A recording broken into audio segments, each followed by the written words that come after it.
That will give you access to the chat box, the question box, and the reaction buttons. We'd love to see your reactions to the conversation, so please make good use of the applause buttons and the thumbs up buttons. I'll also be very happy to ask any questions you have, so please record these in the chat box, please, and I'll ask these during the question and answer session later on. For those who are not familiar with the Good Governance Academy, we're a non-profit organisation that was established by Professor Mervyn King in 2019. We collaborate with universities, business schools, professional bodies, and other organisations all around the world to share information on critical business issues. We run regular webinars on current hot topics, in addition to hosting colloquia twice a year. These are high-profile events which have been attended by over 10,000 people, and the output of these is shared with over 5 million professionals throughout our support member network. We also run these showcase events to promote courses which the Academy has endorsed. The endorsement programme is available to any organisation and involves an assessment against specific criteria which aligns with our own focus areas and ensures the highest standards are maintained. It's available for courses of all formats, online, in-person and hybrid. So if you have a course you'd like to put forward for endorsement, please visit our website or connect with me on LinkedIn. Anyone that registers for an endorsed course through the GGA will receive our certificate of attendance, and these certificates are CPD accredited by the GGA support members. The endorsement programme itself was developed to support the Academy's alignment with the UN's Sustainable Development Goals of collaboration and quality education. We're delighted to share with you another endorsed course today. I'm also happy to share that this webinar will be facilitated by the Good Governance Academy CEO, Carolyn Chalmers. So thank you, Carolyn. And if I may, pass over to you. Thanks very much, Mark, and welcome to everyone. I see we've got quite a broad representation today, and a special welcome to Professor Mervyn King and to Lee Roberts, who are the authors of The Healthy Company that we'll be talking about today. I'd first of all like to say thank you very much. Here's The Healthy Company. If you'd like to purchase a copy, it is available. The link is available on the website. I can highly recommend it myself. It's good reading. But I'd like to hand over now to Professor King and ask Professor King just to talk about, well, I guess why you wrote The Healthy Company and how this guides boards of directors in specifically the governance duties that they have. Well, Lee and I had written a book called Integrate, where we promoted integrated thinking and doing an integrated report. And between that first book and The Healthy Company, the corporate reporting world and the governance world had moved on, which it always does because it's dynamic, it's not static. And the SDGs were now well known around the corporate reporting world. And we thought that we needed to update what we had written in the book Integrate. And by the time we wrote into The Healthy Company, the integrated thinking, in revolutionary terms, that Bastille had been stormed internationally, because very few organizations had continued or continue today to still think in silos. They think in this integrated manner as we operate, so we should think, and the board should make business judgment calls on that integrated manner. So what we did in The Healthy Company was showing how to embed integrated thinking in the company. And the first thing is the board should make it clear that it is going to do an integrated report. Because to do that integrated report, you do need integrated thinking going right through the company. And it's not speculation by Lee and or myself. It happened in 70 countries where there was an adoption of integrated reporting, that the board announced they were thinking and going to report on operating on an integrated basis. And then integrated thinking flowed through the company, including in management reports during a fiscal period. So once the company has agreed to do, the board has agreed to do an integrated report,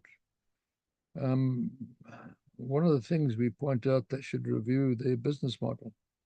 because perhaps that business model was not done on an integrated thinking basis.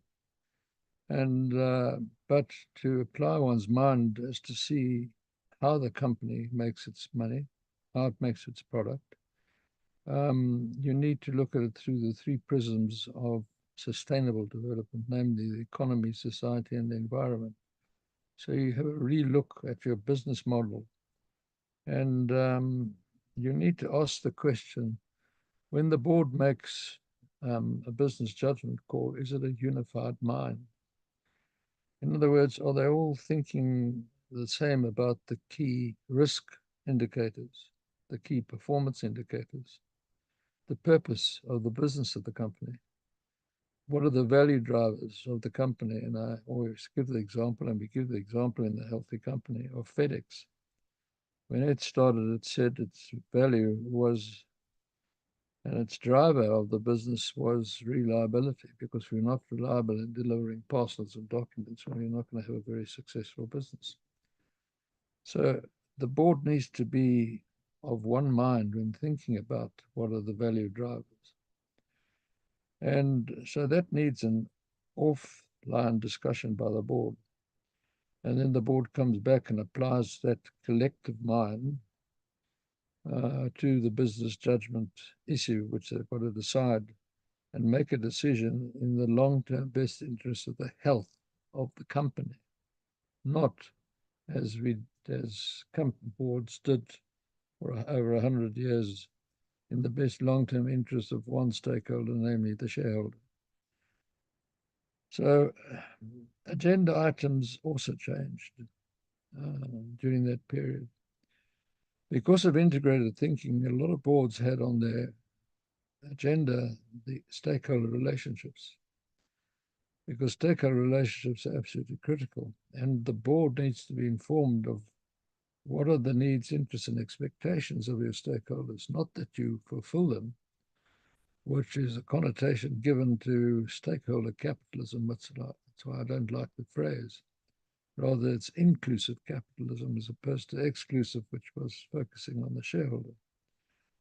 And so these stakeholders, one needs to know their needs, interests, and expectations, because when the board makes that decision in the long-term best interest of the health of the company,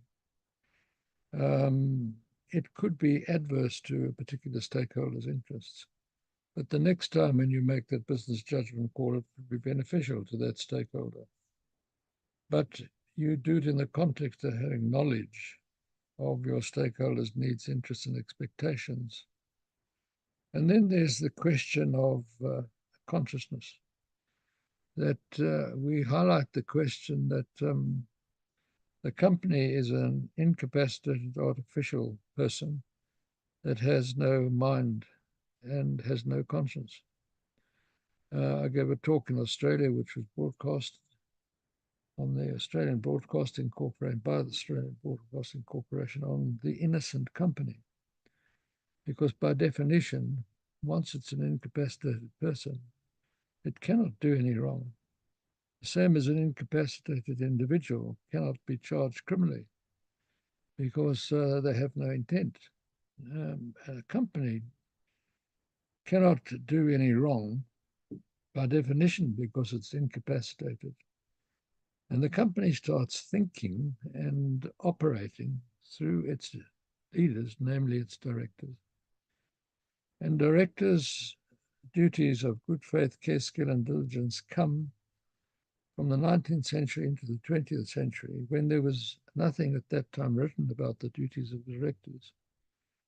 But the duties of guardians and stewards of incapacitated human beings was well known. And the duties were loyalty, good faith, care, skill, and diligence. And they became the duties of directors. So we also point out in the book that when you take on the role as director, you are the conscience of the company, individually and then collectively. Also, you are the guardian and the steward of the company's assets and its business affairs. And consequently, you should look after them and make decisions in the best long-term interest of the health of the company. I think we all know today that by the beginning of this century, research had shown that we'd reached ecological overshoot, which is a technical term for the fact that we, and more particularly the limited liability company, was using natural assets faster than nature was regenerating them. And that hasn't stopped. That continues to today. And population, meanwhile, from that conclusion, which was at the end of the 20th century, moving into the 21st century, the population has grown by another 1 billion people. And so the demand for product has increased, but the natural asset has decreased. Hence the development of AI and other technology, Gary, of which you are much more familiar than all of us, is so critical for future sustainable development. And so also the governance had become outcomes-based. Governance had become a mindless tick box exercise and grudgingly complied with. We've got a nominations committee, we've got an ethics committee, we've got an audit committee, tick, tick, tick. We're practicing good governance. Well, it did not follow. In many cases, proved that. And we at the King Committee reviewed that, and on an 18-month research basis with iconic companies and other academic bodies, we came to the conclusion that as with operating, you look at inputs to outcomes, which is the value creation model replacing the primacy of the shareholder. So the healthy company should be governed by a board which understands that they've got outcomes to achieve from a governance point of view. And those outcomes are value creation in a sustainable manner, adequate and effective controls. I call internal audit the oil that makes the engine going, and trust and confidence in the company by the community in which it operates, legitimacy of operations. And so governance had to be outcomes-based. And so from a governance point of view as well, there'd been a change. And we point that out as well in the Healthy Company. So a bit of an outline of why we wrote the book. Whether we covered all these things I've mentioned, I think we did. But I think Lee can take over and carry on.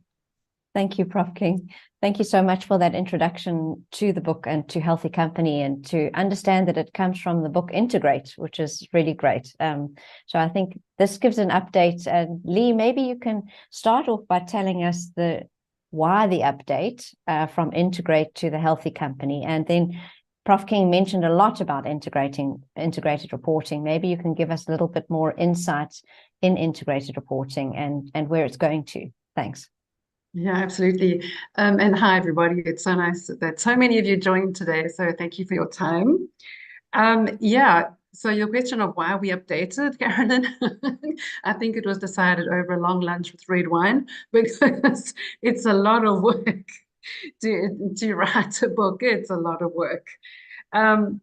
But it needed updating from our first book. Things have progressed quite quickly, but we wanted this and a lot of the content was, it was standing information, but some tweaks were needed. The Integrate book was written in about 2013. So we had to update it, but we wanted a handbook, a concise handbook that you could keep in the drawer of your desk and just refer to. We wanted it to be an easy access, an easy read, simple book to read, and we wanted it to be concise. Because as you know, in integrated reporting, we don't believe in long documents. So we really wanted to be concise. And, every now and then Mervyn and I chat about the book, and we say to ourselves, it's a really good book. It's got lots of good content in it. So And Winda said it was a pleasure. It's always a pleasure to work with Mervyn. We don't often disagree with any aspects, actually. So we have the same thinking. Wanted to just briefly chat today before we get into the Q&A session, give my thoughts on integrated thinking, the rise of sustainability reporting, and how the integrated report fits in, and the need now more than ever before for an integrated story because of sustainability reporting. And Mervyn, feel free to jump in with your comments at any stage. So integrated thinking. And as we've been said, it's a concept that has developed. It was first mentioned in the 2013 framework, integrated reporting framework, and it's developed since then. It also appears in King IV Code because it was aligned with the framework. But broadly, I think it's a truism that human thinking progresses and moves along with time. And you can see that we've seen the progress in medical developments, technology, and of course there are setbacks. Of course there's setbacks when some nasty despots get into power and it takes the whole of humanity back again. But generally, there is an upwards direction. And this has similarly happened in corporate reporting and in how a company is governed and managed. So back in the dark ages, the focus was singular on one capital, financial capital, and the focus was short-term, the next quarterly results. The birth of the integrated reporting framework in 2013 saw the emergence of a new era, an era that acknowledged firstly the importance of all the resources and relationships that a company uses and impacts. You could see those as the 6 capitals, and the importance of managing and governing and leading a company not for the short term only, but for the short, medium, and long term, for the longevity and sustainability of the company itself. So what is often forgotten, I think, is that the integrated reporting framework came out from the learnings of the global financial crisis of 2007 and 2008. Now, you remember in that period, we all learned how the impacts that a company has on society and the environment can have huge return impacts on a company. It can cause extensive damage and even the demise of so many of those companies during that period. Today, we have another crisis that we are all having to deal with, and that's climate change. And the naive view held by some humans that it doesn't matter what impacts you have on society and the environment. We need to move away from that, and a bit more on that, on my thoughts on that a bit later. So back to integrated thinking. Integrated thinking in essence, and the way we described in the book is and Mervyn and I are adamant on this view because there seem to be some aberrations of views which have taken place in recent years. But the essence of integrated thinking, as we see it, is that companies, managers, and leaders acknowledge and respect all the inputs from the 6 capitals that they use and rely on, and the consequential impacts that they have on those capitals, on society and the environment. And you could say it's just being a good corporate citizen, but that too. But actually, it's the essence is that it can affect and harm or benefit your company, have direct results on your company in the short, medium, and long term. This is what the board and managers need to consider in managing a company in this new era of integrated thinking, where the term integrated thinking is now pretty much accepted and is known.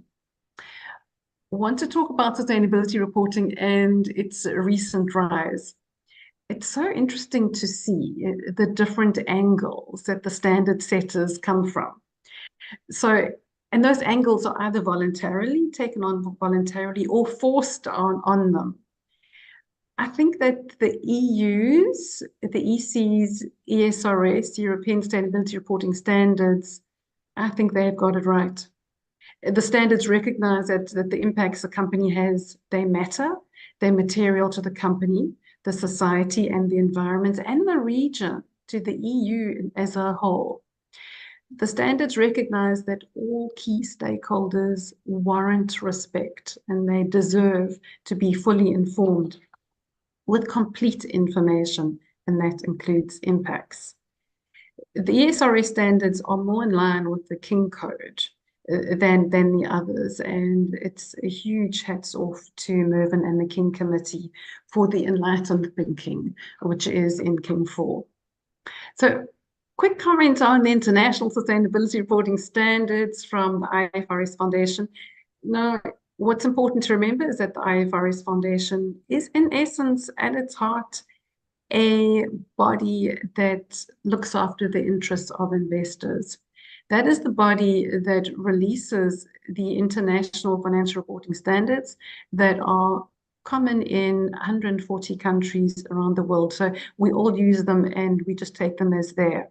Those standards are aimed at getting information to investors for their risk and reward decisions, for their return decisions. So when you look at the ISSB standards, just like the IFRS accounting standards, remember that it's aimed at, they have a specific purpose. The ISSB standards, I think it's important that they're seen in the slide, that they're not seen as the be-all and end-all. I'm concerned that some regulators around the world are just seeing them as the be-all and end-all. They're not. Couple of observations on them. They don't call for disclosure of impacts, just the impacts that could affect the sustainability risks and ops of a company, that could affect the financial prospects of a company. So they're not looking at impacts on society and environment unless they could affect the financial prospects of a company. And that is because they are geared to investor information and geared to information that could affect the risk and return and reward information that investors need.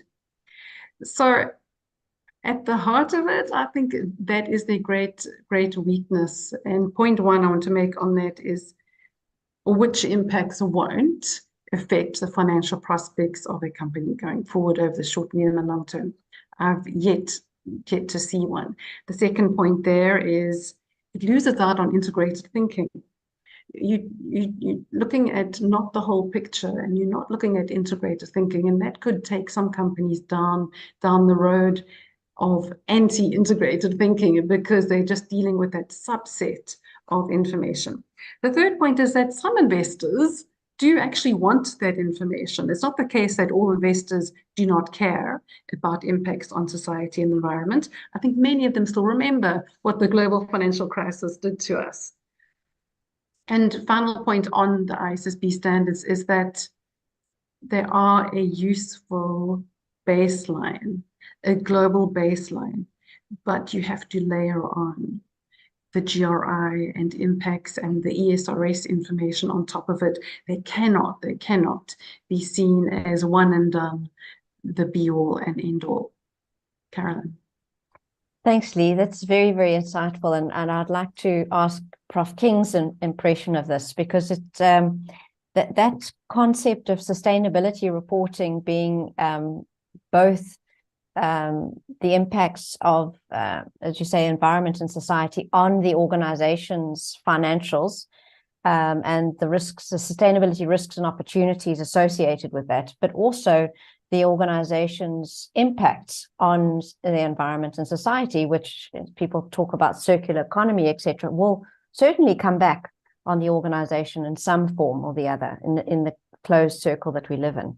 So asking Professor King, in terms of the duties of a director and a board of directors in this, as you say, the innocent company, in terms of the impacts that that double materiality that the European standards brings, in terms of a director's duties to an organization, is it just the financial, or do we need, in terms of a healthy company, to have a look at these broad aspects from a duty perspective?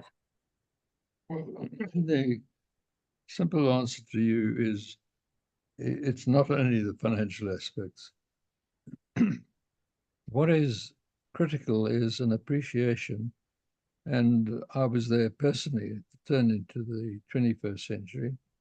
At the time, I was chairman of the United Nations on Governance and Oversight and speaking to IFAC at the United Nations. We agreed on three things. And those three things were three critical conclusions at the beginning of this century. The one was financial reporting is critical, but it's not sufficient to discharge the duty of accountability. Secondly, sustainability reporting was obviously becoming critical because of the degradation of planet Earth, the fact that we had a reducing natural asset demands for increasing consumption, that sustainability reporting was becoming critical, but without a financial report was patently not sufficient. To report them in two silos was divorced from reality. Those were the three conclusions we came to.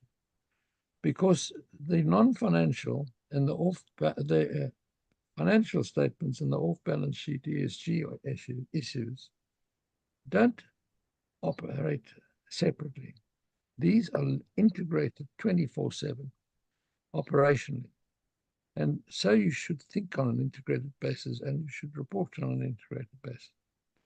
So we have to realize, directors have to realize in discharge of their duty of care to the company, that sustainability, like a coin, actually has two sides.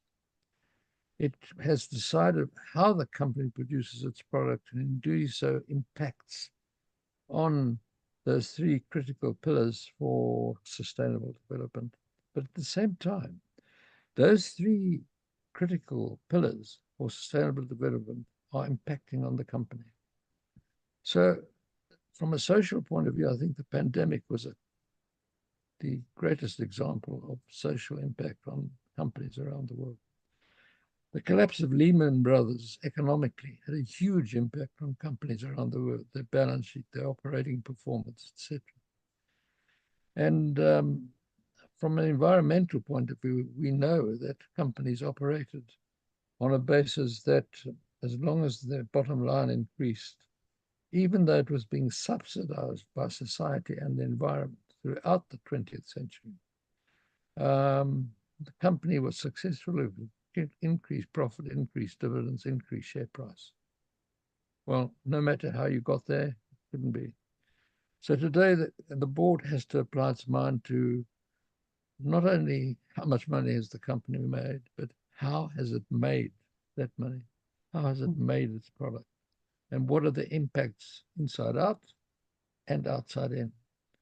To deal with this, the ISSB has developed the principle of interoperability.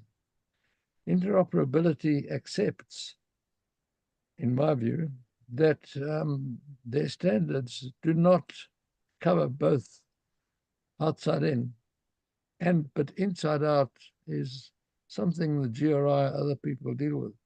If the four of us as directors think something is so material that it could actually change a risk-reward decision that a user is making of the report, well, then we use a GRI standard, says the ISSB effectively. So we have at the moment the EFRAG, the EU working group, the GRI and the ISSB talking about what the ISSB has labeled as global baseline standards to see if they can get some commonality between the three of them on sustainability reporting issues. And I think if they can, that would be a huge advance. At the same time, the IAASB is developing standards to do a reasonable assurance on sustainability reports. So all this, I think, is happening over the next 2 years. And if you add to that the doctrinal equivalence, Gary, which Veronica and I have raised, Veronica Poole, Lee certainly would know that well as Mark. I don't know your background, but Lee is a chartered accountant of many years standing. I don't think you're old, Lee, by any means. But she was one of the senior executives at SAICA for many years, South African Institute of Chartered Accountants, and drove integrated thinking and reporting there, and then broke away to consult, etc. on it, and is the chief executive now of the IRC South Africa.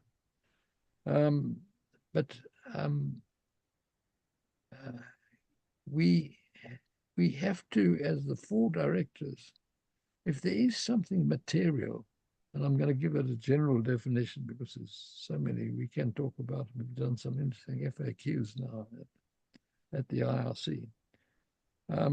If there is something so material that the probability is overwhelming that it could affect the thinking of a user. Now, the user is not only those who, quote, usually study the financial statements. Not. And the user could be a person who's a supplier of some organic product, for example, something, I don't know. But the user is not only, in my view, the investor. And to describe the investor really as the shareholder is absolutely skewed. Because the only time the shareholder actually puts money into the company is at subscription. When there's an IPO, he or she subscribes for those shares, puts the money into the company. After that, the shares are then sold to Mr. X. Mr. X becomes the owner of the non-incorporeal rights as a shareholder. He or she gets the dividends, etc. And he sells the shares to Mark. Who does Mark pay? Mark pays Mr. X. Mr. X puts that money in his pocket. He doesn't put that money into the company. From the secondary market onward, they are not investors, shareholders. If there's a rights issue, then if they take up their rights, they're once again an investor. But to have this sort of almost tunnel vision about the investor, well, the investor, if you look at the framework, the IR framework, we give the investor a very wide definition. We say it's supplier of credit, it's bank loans, it's this, that. These are all providers of capital. And so I think the ISSB, the good thing about the ISSB is the principle of interoperability, because it does give some flexibility that you can add the impacts that Lee has been talking about, once we think it's material as a board to discharge our duty of accountability.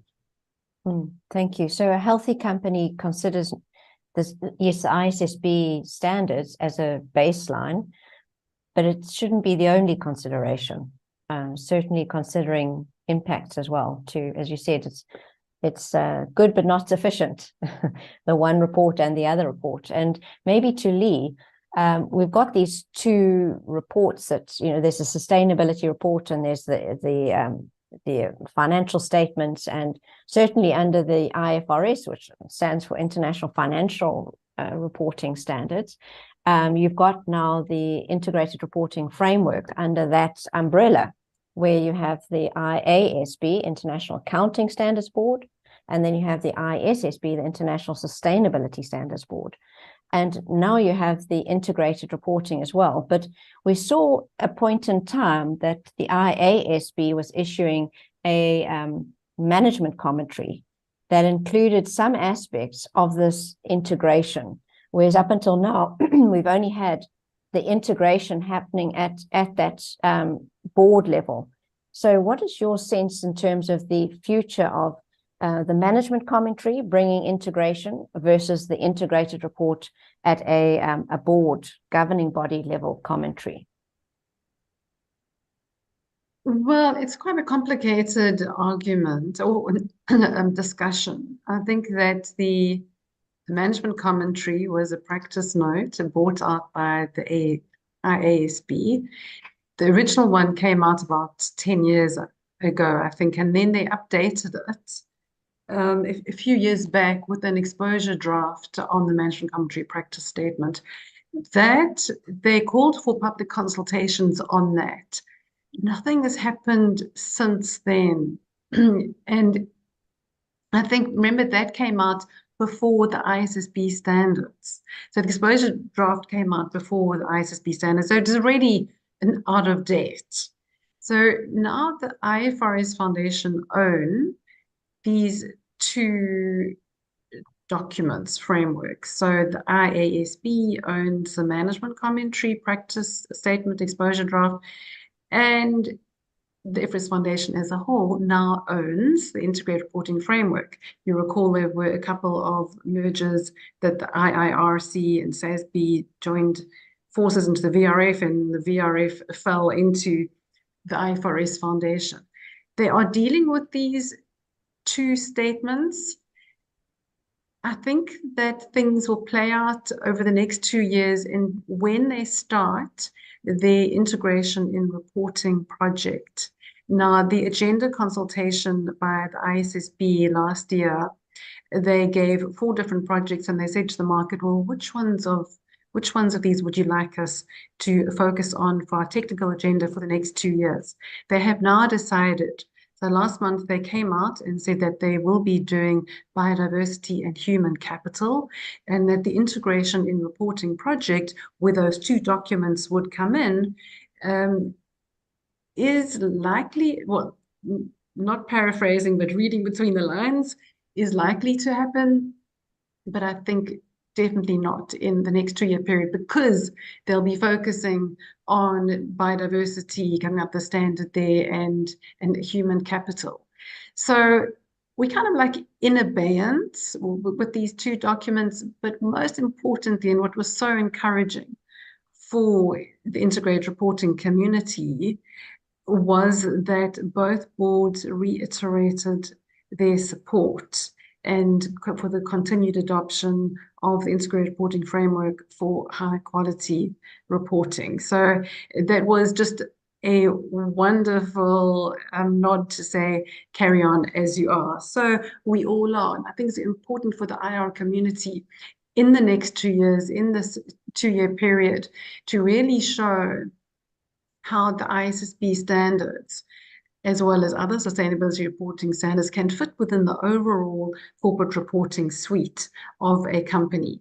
And the IRC of South Africa, Integrated Reporting of South Africa, we've done that in our information paper, which came out last year, a global comprehensive corporate reporting system that is available on our website. But we've shown how everything can fit together. And in our first book, Mervyn and I came up with this analogy of an octopus, where the integrated report is the head of the octopus, and all the detailed stuff, all the detailed information. And you know that there's a lot: tax transparency, reserves and resources, mineral report, detailed governance report. There's a lot of information that a big company would have to put out. All of those is the arms. So your integrated report is the only report. It's the only report that gives you a complete picture, including impacts. And we think that still stands, and that structure still stands. And it's in our information paper that came out from the IRC last year. Both of our 2 optional approaches to corporate reporting suite are based on the integrated report as the only integrated information report available. And I think going forward, I strongly believe, and I know Mervyn does as well, that the integrated report has a huge place going forward with the amount of detail of sustainability reporting from ISSB standards, GRI standards, ESRS, TNFD. I mean, there's a lot going on. So all we need is a short little concise read giving you a complete overall picture. The integrated report in the IR framework is well placed to do that. It's a work of wisdom, and it still stands. Absolutely. Can I And yes, just add to what Leah said. At the management commentary exposure draft, took a lot out of the content elements of the IR framework and put it into management commentary, and then said management's audience is the investor, the provider of capital. Well, that's a foreign concept that a manager that has a contractual obligation to the company is now reporting directly to a stakeholder, particular stakeholder. The absolute foreign concept.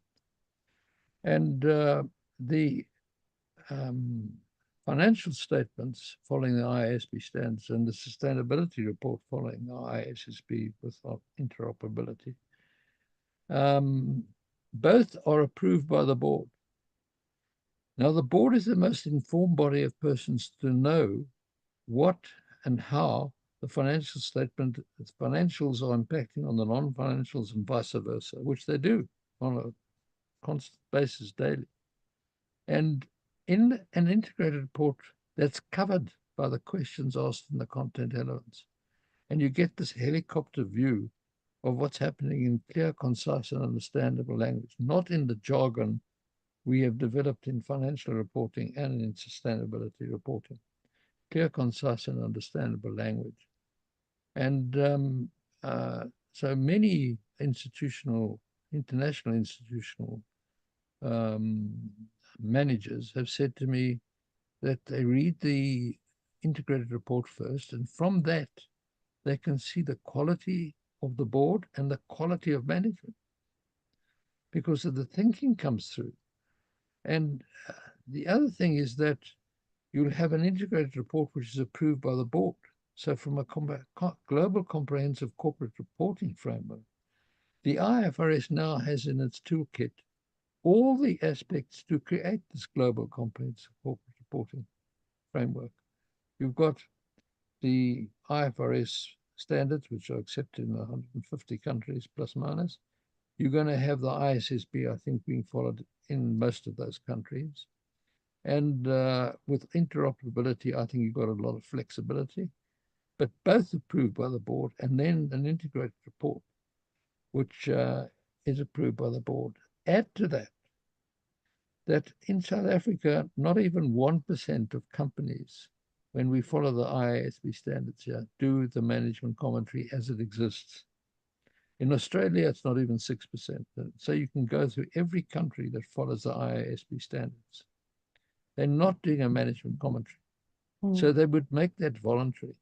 Instead of having an integrated report, which covers all the aspects which they try to put into a management commentary, you're going to have an integrated report approved by the board.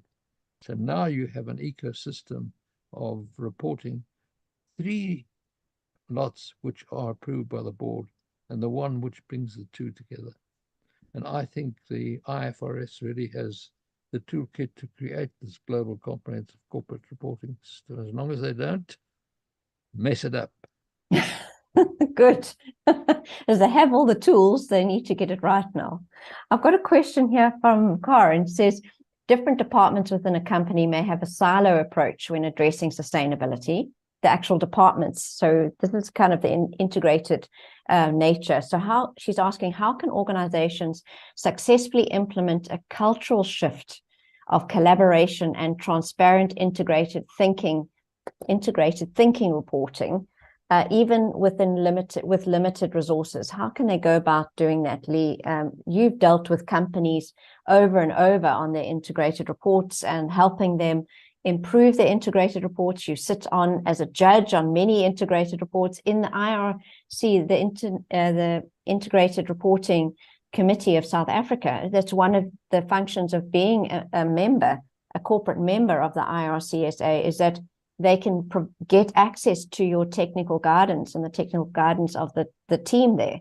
So how can they go about doing this with limited resources? Is it possible? Absolutely. What's been interesting about the progression of South African companies, and we've now been doing integrated reporting for over 10 years, is that the companies are saying that by following the IR framework, by preparing their integrated report in terms of the IR framework and answering those questions set out in the content elements of the framework, that has helped them to embed integrated thinking. And it really does help, because the content elements of the framework cover all the business areas. Now, we did an information paper about 2 years ago on aligning your external integrated report with your internal integrated information. So the person asking questions can take a look at that for some practical guidance. But that is the beauty of the integrated reporting framework, that it helps you to embed integrated thinking. So following the framework to the letter, those 18 requirements is number one. And secondly, as Mervyn said, it's board. So hopefully you can come down from your board that we are preparing an integrated report and we follow integrated thinking. And then, as Mervyn says, it'll trickle down through the rest of the company. And then having an interdisciplinary IR committee really helps. So where you take key people from the various divisions, whether it's risk, audit, internal audit, stakeholders, and the chief divisions, and you have them on this IR committee, and they are responsible for bringing all the information on the integrated report. And I think that would be another practical way of helping to embed integrated thinking in the company. Thank you, Lee. I'd just like to say and just raise the book again. It really is a handbook. I know we've got one question here about the practicalities of actually seeing, especially for us older people on boards, actually seeing the prints, the writing here. So in an electronic version, it's easier because we can just like do this. But other than that, for the older people, it is quite difficult to read. So I know that it's just to give an answer to the question. I know that there is the print run for the first edition has been done, but it's certainly something, Lee, we will take up with the publishers in terms of the second print. Yeah, no, absolutely. We'd like to be listening to our stakeholders' needs, and we can read that back to Juta, who published the book, and so we hope we can oblige. Thanks, Lee. One of the very interesting examples of using the Healthy Company was we had a large multi-listed entity come to the Good Governance Academy and asked us about how to leverage this book to get all of their directors and executives on the same page, because this book really does, in terms of a handbook, gives the mechanism in terms of the standardization of all of the directors and the executives, and especially in boards where there is a high churn because it's so non-profit boards and membership-based boards, etc. So this does give a director's handbook, so to speak, and a leadership team's handbook. And we had an example where the board and the executives all had purchased a copy, well, the company purchased it for them. And then we went through a series of training to really bring the book to life in their specific circumstances and for their specific instances and industry. So I would really recommend, and it went down really well, that organizations do think about doing that. And of course, we can do some special interventions with the company through the Good Governance Academy. As Mark was saying, through the Training Academy, we issue certificates of attendance, which can be used for CPD purposes or continual professional development purposes. So if you are a designated director or a chartered accountant, or even with a SAPA, SABA, etc., any of the accounting bodies, please contact us about an internal intervention to bring all of your directors and the leadership team onto the same page, and then build it into your induction program so that you have this continual update. We heard from Prof. King and Lee that this book is not out of date, even though it was printed prior to the issuing of the sustainability standards, and certainly after the Global Reporting Initiative, the GRI standards. And it does bring the basic principles of that every healthy company should subscribe to in terms of its leadership and its board of directors. So I'd like to recommend that please get in contact with us. Mark has put his LinkedIn profile. You can message me on LinkedIn, and we can certainly bring this book to life for your company too, bringing Lee on board to help us do that. So thank you very much for that. We do have another question in terms of the moral sense of directors, and this is specifically directed to directors in in South Africa, but we do see it in directors' governance failures around the world. And Prof. King, from your perspective, I guess, as a judge, and looking at the letter of the law, but also looking at morality, how do those work together, the moral compass versus the legal liability of directors in an organization? And do you think that the moral compass is not working anymore? Well, the moral compass is a lack of understanding by the person appointed a director, because he or she has to understand that being a director, you're a guardian or a trustee of that incapacitated person's assets and its business affairs. And if you'd ask that person a question, if you were a guardian of a 3-year-old incapacitated child, what would you do? I mean, they wouldn't think of being disloyal, I think, but it's quite extraordinary. To a company, they go rogue, for example. So they completely break that idea of being a guardian and a trustee, a steward, a good steward. And that's what a director has to be. He or she's got to clear their minds and come to the decision-making table on the understanding that I understand the issue. When I chaired companies, I always used to ask, do you understand what this is all about? Because it's critical that you understand, otherwise you're actually not contributing as a director. And then you've got to think of, is this in the best long-term interest of the health of the company? I mean, you can hear many reasons why I wanted to call the health of the company. Lee agreed, the healthy company was a good title for the book. And it is the long-term health of the company, because if you get that right, it's in the long-term best interest of all the stakeholders. What do we see today? At the turn of this into this, certainly the end of the 20th century, we had companies at the London Stock Exchange going for about 25 to 30 years. Today, it's between 3 to 6 years. And companies just don't survive long-term. There's no sustainability. And it's because of a focus, it's like a disease. You look at one stakeholder, and unfortunately, there's still some people to this day.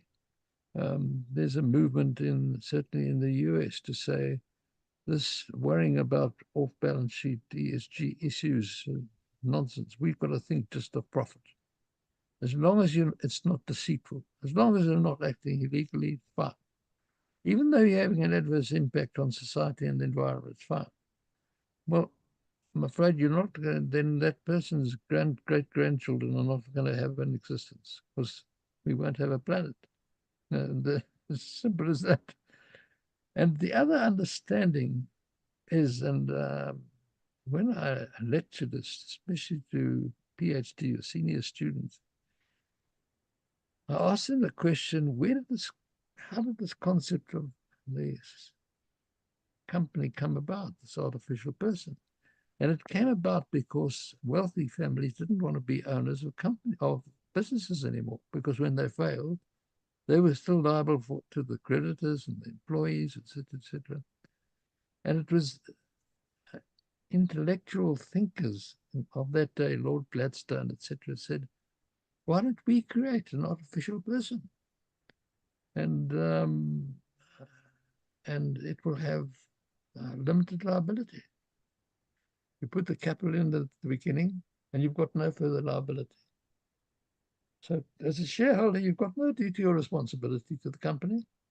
But the concomitant is, when the business fails, creditors get paid first, then the employees, and then the shareholders come last. That's the concomitant for it. And if you get that understanding, you realize that the incapacitated limited liability company was created by society, the UK government being the representative of society, by society for society. It wasn't created only for shareholders to increase their wealth. And that principle was, well, the wealth would trickle down to the bottom. Well, the trickle became treacle. Because when the wealth was at the top, they didn't start another business. They never created more jobs. They bought another yacht or built another villa in the south of France or whatever it was. That's what happened. So you've got an instrument, and I always say to people, who is the most important person in Croatia? Who is the most important person in South Africa? It's the limited liability company. Think about it. What do we, through that company, we raise capital, we create jobs, we put food on people's tables. The limited liability company. Great intellectual thinking of the 19th century. Amazing. We just have to make it a healthy company so that we can have a healthy society. So thank you very much, Lee. I've got one more question for you, and that's in terms of the healthy company and what Prof. King was saying, if it's created by society for society, is the integrated report essentially the company's a window into the company for society to see what's happening in the company? Or is it, in your opinion, just for the providers of capital? How do you see that played out going forward? Have we lost Lee? Well, I think we've lost Lee. Yes, please answer. The answer is that if you take, let's take South Africa, Old Mutual, Sanlam, great institutions, none of the money they use to invest in companies is their money. It's the company's money. It's my money, which I've deposited with Sanlam, let's say. So people walking the streets of Cape Town and Johannesburg are the true providers of capital. It's the man in the street. And you should be reporting in a manner which is understandable to the man in the street. And an integrated report, and that's why we use the language clear, concise, and understandable. I always say, and you know, you can, I could go and lecture to students and talk in jargon and everything to them, and they don't, you've got to have a skill to simplify and make it concise and understandable. So you use the words clear, concise, and understandable in an integrated report. And that's what we try and make it clear, concise, and understandable. So that the true provider of capital, which, as I say, really is the man in the street, can understand it. Mm-hmm. And simplicity is certainly complexity thought through to an nth degree. And last question, Lee, I know we only have a minute, but would the complexity of adding in sustainability reporting now make a longer integrated report? Is it going to make a longer report, or are we going to see the simplicity coming through? No, I think that is going to cause people to apply their minds even further.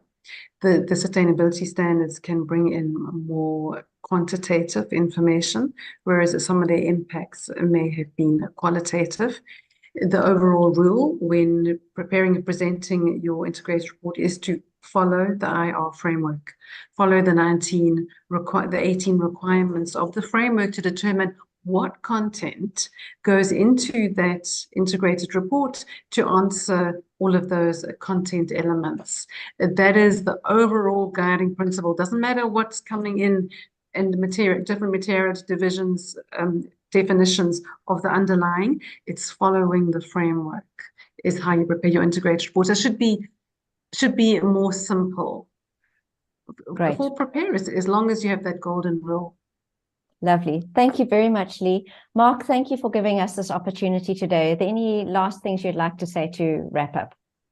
Well, just thank you for joining everyone online. Thank you to Professor King. Thank you to Lee. We really appreciate you taking us through that today. We hope everyone enjoyed the webinar. It will be recorded and available on YouTube. So for anyone that did miss it, we'll be able to share recordings of that. And we hope everyone joins again next time. Thank you, everyone. Thanks, everyone. Thanks so much for joining.